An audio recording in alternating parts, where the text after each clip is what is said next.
Saludos nuevamente a todos los compañeros y compañeras de HIMSS Puerto Rico y el público en general. Mi nombre es Marcos Ramos, soy Cybersecurity Chair del capítulo HIMSS Puerto Rico y tengo como tarea traer temas educativos de ciberseguridad. Y en el día de hoy me está acompañando los compañeros de los patrocinadores de nuestro comité de ciberseguridad de Sophos. ¿Cómo está?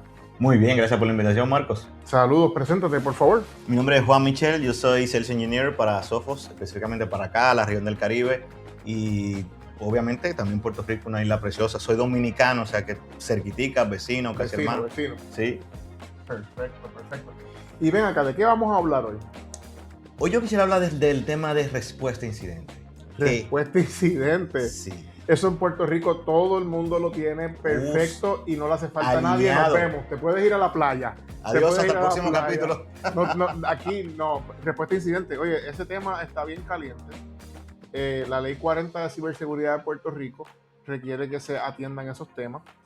En septiembre de 2024, el comisionado de seguro de Puerto Rico sacó la regla 108 y entre ellos requiere que haya un plan de respuesta a incidentes en las aseguradoras de Puerto Rico.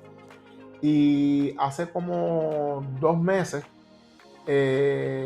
COSEC, que es el regulador de las cooperativas, también sacó la regla 9741, no me sé los números de memoria, creo que es 9741, que requiere también cumplimiento de respuesta a incidentes.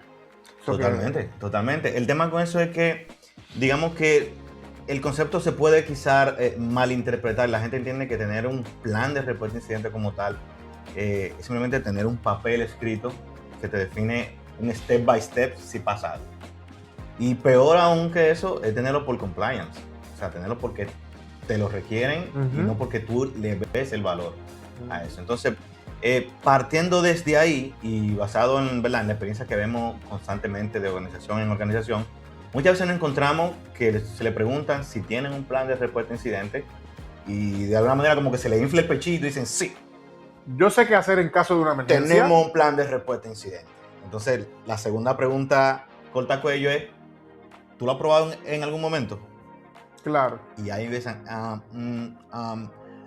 no, una vez nos sentamos, entonces no. O sea, si tú tienes un plan de respuesta a incidentes que nunca ha sido a prueba, tú no tienes un plan. Tú tienes un documento para cumplir. Claro. Para temas de compliance. Y eso es similar a andar con una goma de respuesta sin aire. O sea, cuando te pase lo que te va a pasar, es que te vas a dar cuenta que no te funciona. Pero fíjate, yo creo que está siendo demasiado benevolente con las compañías. Porque yo, cuando les pregunto a ellos, ¿tiene un plan de respuesta a incidentes? Se le infla el pecho y dice, sí. Sí, claro. Y lo primero que yo le digo es, show me the money. Enséñamelo, ¿dónde está? ¿Lo puedo ver? Ay, te lo envío después. O tengo un borrador y la última fecha tiene 3 años, no está aprobado. Ni siquiera está, no es que no esté probado, es que no está aprobado. O sea que hay unos que ni siquiera lo tienen documentado. Sí, pero partiendo precisamente de quizás de esa falta de comprensión de lo que implica tener un plan de respuesta a incidentes funcional, es que viene como el misconception de que no entienden realmente compliance. O lo hacen por compliance, bueno, cierta normativa, cierto marco de regulación me obliga a tener un plan. Entonces yo tengo un papel, tengo un borrador, cosa que cuando algún auditor o alguien, whatever quien sea, me pregunte, yo puedo decir, sí, yo tengo un plan de respuesta a incidentes, pero muy lejos de la realidad. De hecho, según múltiples reportes, entre los que están, por ejemplo, el reporte de Verizon, de IBM, el reporte de Sophos que realizamos todos los años, el del año anterior, ¿saben cuánto anda el tiempo promedio de respuesta a incidentes puntualmente para Latinoamérica? No, ¿cuánto? Un número ridículo, 200 días. 200 días. 200 días, un número ¿Se ridículo. ¿Te cae el negocio? Pero se te cae el negocio y tú vuelves y lo reconstruyes y vuelves y se te cae todo eso.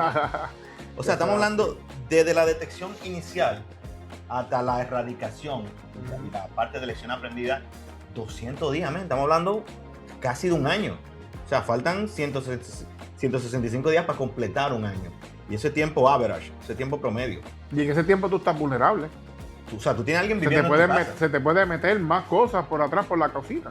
Tú tienes a alguien viviendo en tu casa sin pagarte alquiler, del cual tú no entiendes el impacto que te puede generar, del cual tú no tienes información accionable, del cual tú no sabes ni siquiera qué va a hacer.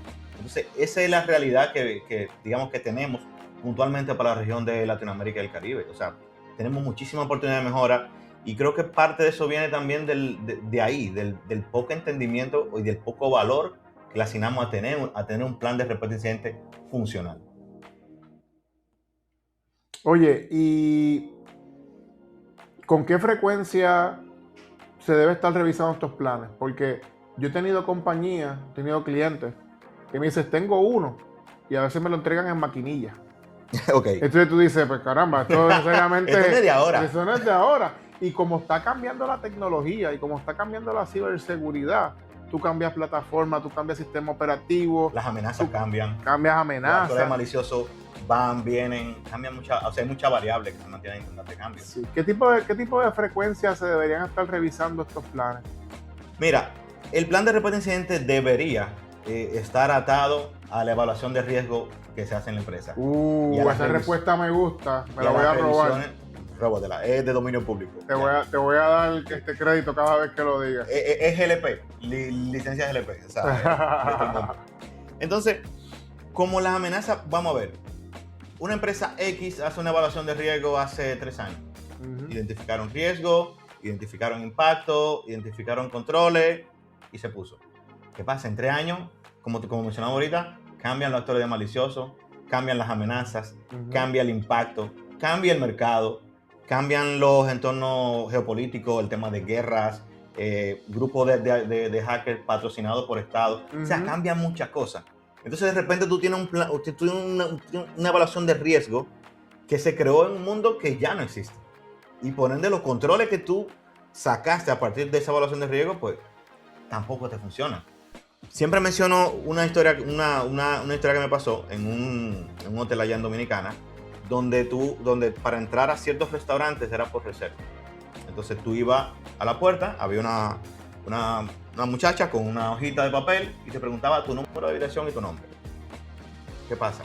Yo duré 3 noches cenando en ese restaurante dando nombre falso y cualquier cosa. Eso fue hace mucho ya, no pasa. En tus años de juventud. Eso fue 100 años de juventud, hace mucho ya. ¿Qué pasa? En algún momento en esa empresa, alguien se sentó y dijo, ok, tenemos que regular la forma o controlar la forma en la que la gente viene acá a comer. Y un creativo dijo, bueno, vamos a poner una muchacha con una hoja de papel, un lápiz, que apunte número de habitación y apellido. Y en ese momento puede que le funcionara, pero ya no. O sea, ya hay mejores soluciones y eso pasa cuando tu evaluación de riesgo se queda estancada en el pasado. Entonces, volviendo a la pregunta inicial, el plan de respuesta a incidentes debería de alguna manera estar vinculado a tu evaluación de riesgo. Significa que la forma en la que tú conceptualmente podías responder a un incidente hace 5 años, al día de hoy no se puede. Por el tema de la misma IA que acelera el tema de descubrimiento de vulnerabilidades, explotación, de generación de payloads, identificación, numeración. La IA ha cambiado todo, de la manera en la que compramos, comemos, vemos televisión, escuchamos música, incluyendo la forma en la que hacemos una respuesta a incidentes. Entonces, cada vez que toca una revisión, que puede ser anual, dependiendo del contexto, o digamos que la vertical del mercado de la empresa, también deberían considerarse una evaluación a esa parte de respuesta a incidentes y ponerlo a prueba a ver si no funciona. Porque algo que me choca mucho y que lo vemos con muchísima frecuencia, se entiende que el plan de respuesta a incidentes es un tema de tecnología, de TI y seguridad, nada más. Eso piensa mucha gente. Y eso se da eso está firmado en piedra que eso es así. ¿Qué pasa cuando tenemos un incidente? Tenemos que involucrar al departamento de legales, tenemos que involucrar al departamento de comunicaciones, tenemos que involucrar al departamento de finanzas, tenemos que involucrar a recursos humanos. O sea, no es un tema de TI. Bueno, IPA te requiere que si tienes liqueo, data breach de más de 500 individuos, tienes que notificarle a los individuos. ¿Y quién va a escribir esa carta? Y si es más de 500 y después tiene otro tier, no me acuerdo exactamente, tienes que notificarle al FBI. ¿Quién va a escribir esa carta? Eso no va a ser IT. No, y no solamente quién la va a escribir. Como uno de los roles que tiene el departamento de comunicaciones es comunicar las cosas de una manera efectiva. Y siempre, pues obviamente también ellos tratan de alguna manera suavizar la forma en la que se comunica. O sea, no es lo mismo que lo comunique TI. Por ejemplo, nosotros que somos ingenieros, que vamos puntualmente a lo que decimos, mira, de repente sufrimos una brecha y hay 1000 registros rodando por la web. Nosotros como ingenieros hablamos crudo y pelado porque así porque el mindset de ingeniero es ese. Ahora, el departamento de comunicaciones busca la forma más efectiva de que el mensaje llegue, que no cause ese efecto alarmante en el público que va a recibir esa comunicación, y eso tiene que ser la comunicación, porque TI no sabe hacer eso, finanzas no sabe hacerlo, el departamento legal tiene que tener identificado el posible impacto a nivel reputacional, a nivel de posibles sanciones por compliance, y ya tener un plan. Y si hay que pagar un dinero, tenemos que estar en sincronía incluso con finanzas para que se sepa de dónde va a salir ese dinero. Entonces es un plan muy, digamos que muy integral, porque requiere que todas las partes de la empresa se involucren. Más sin embargo, en la realidad no es así. Incluso TI se encarga de desarrollar el plan de respuesta a incidentes, TI lo prueba, TI lo valida, y cuando pasa algo, finanzas está durmiendo tranquilamente. Comunicaciones se entera quizá otro día. Entonces, ese tipo de cosas que se dejan, son detalles que se dejan sueltos. Y en una respuesta a incidente, mientras más cabos sueltos tú tienes, mientras menos cosas claras, menos roles definidos tú tienes, eso aumenta muchísimo el tiempo de respuesta. Quizá por esa misma razón andamos por los 200 días, porque no tenemos algo estructurado, algo conciso y algo probado. Oye, me gustó mucho que me gustó demasiado que lo ataras a la evaluación de riesgo, porque uno de los documentos más importantes en este entorno es el Business Impact Assessment. Exacto. Y es donde se define el RPO y el RTO, que es el tiempo de recuperación y el tiempo de respuesta. Exacto. Y si tú no tienes esos tiempos definidos, el plan de respuesta no va a estar bien alineado. No, ¿y cómo tú lo validas a futuro? O sea, ¿cómo tú te das cuenta si funcionó correctamente? ¿Cómo tú te das cuenta si tiene oportunidad de mejora? O sea, precisamente por eso, porque esos indicadores, esos KPI que deberíamos tener en sitio y bien, digamos de manera bien claro, no existen. Entonces, pase lo que pase, tú activas tu plan de respuesta a incidentes, pero cuando llega la fase final de lección aprendida, donde toca evaluar qué tan efectivo y qué tan funcional fue, ¿contra qué lo comparamos? No sabemos. O sea, simplemente quizá usamos una métrica de tiempo promedio de respuesta o tiempo, pero al final eso no me ayuda. O sea, tengo que esperar que vuelva y ocurra para usar la métrica anterior, para entonces hacerme una idea de si funcionó bien, si hay oportunidad de mejora, ese tipo de cosas. Y eso, digamos que de 10 empresas, quizá una a nivel de madurez tiene eso en sitio. Y eso es muy, como que muy jodido, y disculpen la palabra. No, está bien. Porque realmente eso impacta, sobre todo, por ejemplo, sector salud, que a mi entender uno de los sectores más críticos y vulnerables, porque estamos hablando de la salud de la gente. O sea, estamos hablando de gente que quizá tiene una necesidad de salud y de repente por una falla en las operaciones o por una suspensión temporal de los servicios, de repente no puede acceder a eso. Le das el medicamento incorrecto a un paciente, no le das el medicamento al paciente, no le das el servicio que tiene que dar. Imagínate que alguien venga con un catarro y le manden a la sala de operaciones a removerle la rodilla. O sea, es como que eso es bien, bien delicado. Y también del punto de vista de información, de seguridad de información, creo que el récord médico en el Deep Web vale más caro que hasta el récord de identidad o financiero de una persona. Totalmente. Eso es oro. Eso es oro en el Deep Web. Pero fíjate que la analogía, por ejemplo, sector manufactura y retailing, una línea de producción donde hacemos, no sé, ropa, comida, electrodomésticos, cualquier cosa. ¿Qué pasa? Se interrumpen las operaciones, ¿qué perdemos? Dinero, reputación. Pero sector salud, estamos hablando de vida. La vida no hay forma de tú hacerle un callback para atrás y recuperarla. O sea, una vida que tú afecte, un estado de salud que tú afecte de un paciente, eso es sumamente importante. Y por eso agradecemos mucho tu invitación, porque precisamente buscamos crear esa conciencia en el sector salud, en el tema de plan de respuesta a incidentes. No es lo mismo que yo te diga, tú tienes que, a que yo te haga verlo y que tú formes la conciencia por ti mismo. O sea, son dos approaches muy diferentes. Uno funciona desde el tengo que, porque tengo que. Uno funciona desde el concho, le veo el valor, entiendo el beneficio, entiendo que digamos que el bien que yo aporto a mis clientes con esto y quiero mantener esto funcionando. Entonces eso es lo que buscamos, crear esa conciencia, no desde el tengo que tener un plan de respuesta a incidentes para poder inflarme el pecho y tener evidencia de que lo tengo, sino para poder garantizar que lo que estoy haciendo lo voy a mantener operando y voy a seguir brindando este servicio a mis clientes. Oye, una pregunta que te hago, y creo que esa es la respuesta. ¿Cómo yo preparo un buen catálogo de incidentes para asegurarme que mi plan de respuesta a incidentes cubre todos los incidentes que debo tener? Porque yo tengo muchos clientes que le pido el plan, ¿verdad? Y al año 2026 lo que tienen es huracán, terremoto y fuego. y no tienen ciberataques, no tienen otro cierto tipo de cosas.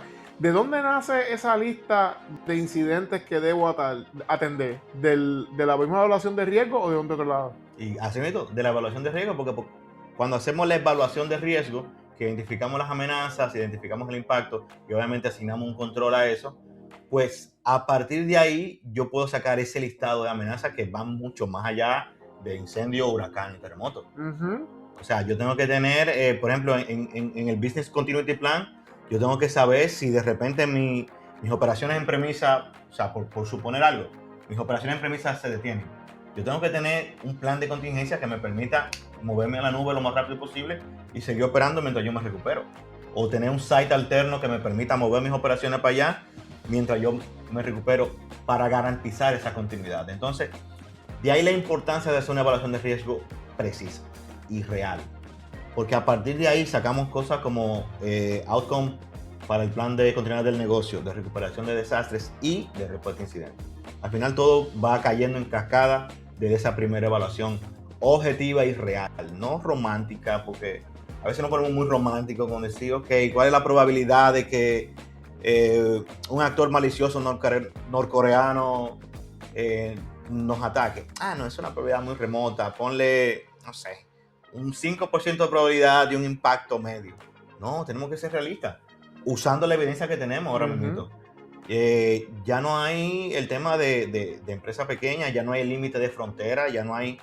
Los actores maliciosos andan a diestra y siniestra dándole al que se pare por el medio. Ellos no andan buscando quién se la debe, es quién se la pague. Claro. Y ahí, si se encuentran con sector salud, no hay ética, no hay... O sea, me parece que hay un ataque documentado al sector salud por un tema de ransomware. Y cuando los atacantes se dieron cuenta que habían afectado un hospital, ellos mismos devolvieron la llave, o sea, compartieron la llave. Y eso hace casi 10 años, o 8 o 10 años. Ya ese nivel de ética no existe. Claro. Ya, hospital, pues, me da 2 flautas y un pito. Oye, y te pregunto, todo esto que hemos hablado hasta ahora ha sido muy bueno y certero y al punto, ¿verdad? Pero ustedes como Sophos, ¿qué traen a la mesa sobre el plan de respuesta a incidentes? ¿Cómo ustedes ayudan a las compañías con esto?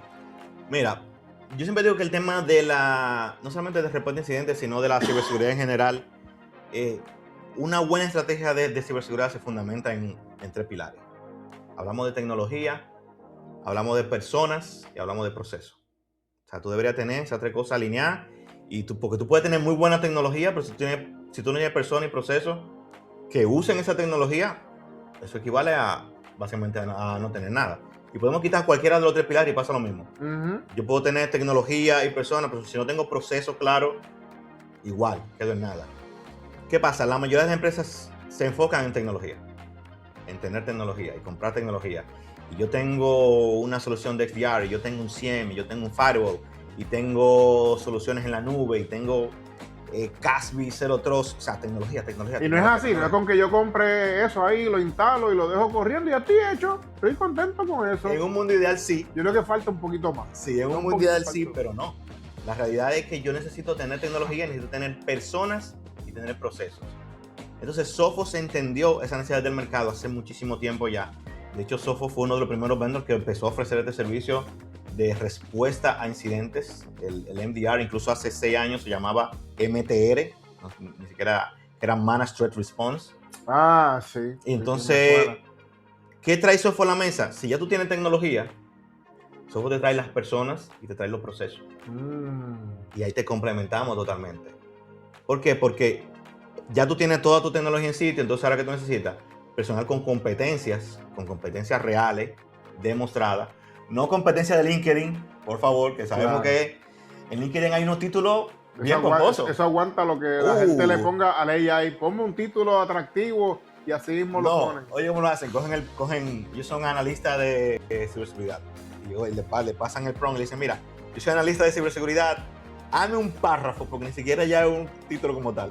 Hazme un párrafo para ponerlo en LinkedIn. Y de analista de seguridad pasan a analista, visor, guardián, portero de las llaves del reino. Algo te así. te ponen un título Sí. súper pomposo. Entonces, eso no son competencias reales. Ujú, Esos son ganas de inflar el ego. claro. Entonces, necesitamos personas con competencias reales, analistas de seguridad, cazadores de amenazas que tengan ese olfato, que sepan identificar ese hilo y sepan tirar del hilo hasta llegar a descubrir qué es lo que está pasando realmente. Y necesitamos procesos que apoyen esa tecnología y esa persona. Entonces, de repente, Perdón que te interrumpa, porque en esa misma línea, ¿y el ofrecimiento es 24/7? totalmente. O sea, porque yo conozco de muchas compañías en Puerto Rico que no tienen el presupuesto para tener 3 turnos. No, es que, No sé cómo lo van a manejar. y además del presupuesto, te planteo otra cosa: rotación de personal. O sea, cómo tú descubres el talento, cómo tú encuentras esa gente, cómo tú los retienes contigo. Porque hoy pueden estar trabajando contigo y mañana viene otra empresa y le ofrece, qué sé yo, 25 pesos de más y la gente se va. Sí. Y de repente, si toda tu estrategia se basaba en ese recurso humano, ya ese pana se fue, tú tienes que buscar otro.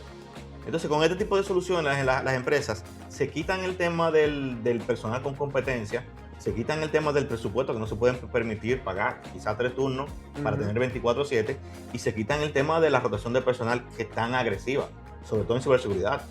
En ciberseguridad, por tema de demanda y de falta de quizá de personal capacitado, las empresas se viven peleando los analistas, sobre todo cuando son talentosos. Entonces, una empresa que no... A ver, el tema de la rotación de personal. Los grupos de ciberdelincuentes y los hackers no van a intentar nada contra ti un lunes a las 10 de la mañana. Te van a esperar las 2 de la mañana de un sábado, de un feriado, después del Black Friday, para decirte algo. Porque saben que esas empresas medium y small no tienen un área 24/7. Y es el target de ellos, porque obviamente aumenta muchísimo la capacidad de lograr sus objetivos. Entonces, esa empresa que no tienen esa capacidad, Software lo que pone en la mesa es un servicio de detección y respuesta 24/7. Y cuando decimos respuesta, es respuesta como tal. Porque hay muchos vendors que te hablan de, bueno, yo te ofrezco detección y respuesta.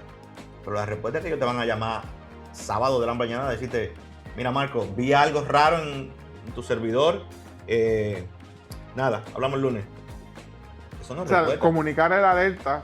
Eso no es respuesta. Eso es tirarme más trabajo. Pero ustedes también hacen el fix, Totalmente. Desde la detección inicial hasta la corrección. hasta la erradicación y recuperación, todo ese proceso.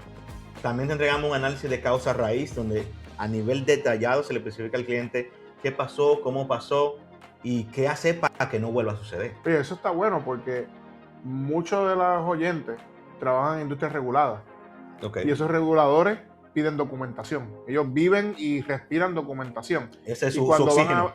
cuando van a venir a decirte, oye, tuviste un evento y ¿qué te pasó? Enséñame el documento. Enséñame dónde tú documentaste esto. Y qué rico sería sacar un reporte con todo el detalle, donde te dice la hora, los activos involucrados, qué pasó, cómo lo detectamos, cómo lo respondimos, cómo evitar que vuelva a suceder. O sea, será muy rico poder contar con este tipo de documentación y compartirla cuando llegan esas personas. Y en lugar de estar inventando. Porque a veces se hace, yo hago una detección mínima y en función de esa detección mínima me invento el resto en mi cabeza. Ah, bueno, vi un usuario raro en un registro. Ah, no, eso debió ser que ese usuario, estamos asumiendo, eso debió ser que ese usuario fue comprometido y seguramente de ahí elevó privilegio y se movió a este otro activo. Pero no hay evidencia de eso. Estamos asumiendo. Y en base a esa asunción, usamos eso como outcome y decimos que vamos a mejorar el plan de incidente en función de ¿qué? De una asunción, porque no tengo evidencia de eso. Entonces, son muchas digamos que las variantes que se desprenden de esto y poder identificar eso y poder mejorarlo de una manera objetiva y real, pues yo entiendo que le agregaría muchísimo valor, no solamente a sector salud, que es puntualmente el público que tenemos hoy, sino en general. Hablamos de tecnología. El endpoint, el EDR, XDR. Hablamos de personal competente. Hablamos un poco de procesos. Mira, en la parte de procesos, digamos que cuando tú tienes un plan de respuesta desarrollado en casa, ¿cierto?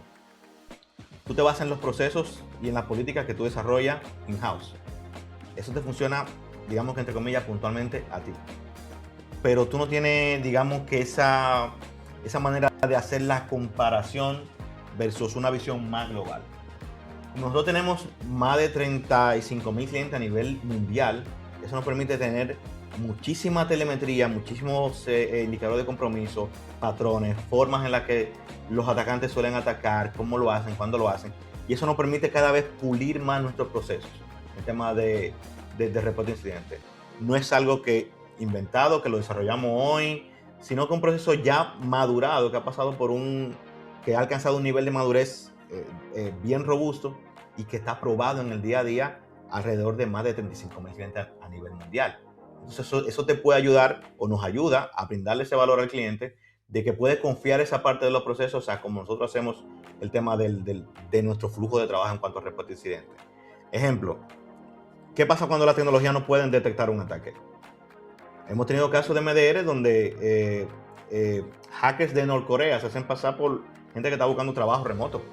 De repente tú tienes una vacante, la publicas, hay algo online, el pana aplica, va a la entrevista virtual, pasa la entrevista, consigue el trabajo, consigue acceso interno a la empresa. Tenemos un caso registrado que pasó justo eso y el actor malicioso, una vez que estaba adentro, empezó a instalar un cliente VPN diferente al que la empresa normalmente utilizaba. Oh, wow. Hasta ahí no hay nada que detectar. Simplemente un cliente VPN distinto al normal. Uh-huh. El equipo de MDR vio eso. O sea, tiene ese olfato, gracias a los procesos que ya tenemos bien pulidos, tiene esa capacidad de decir, espérate, normalmente aquí se usa el cliente VPN este. Uh-huh. Y de repente, que es raro que este usuario en particular, que recién entró a la empresa, está instalando un cliente VPN B. X. Exacto, ya. Y a partir de ahí se inició una investigación, la correlación, tema de identity, y se llegó a la conclusión y al reporte final de que el pan era un hacker de Norcorea que había digamos que usado de target de esa empresa porque había algo puntualmente que ellos querían sustraer de ahí.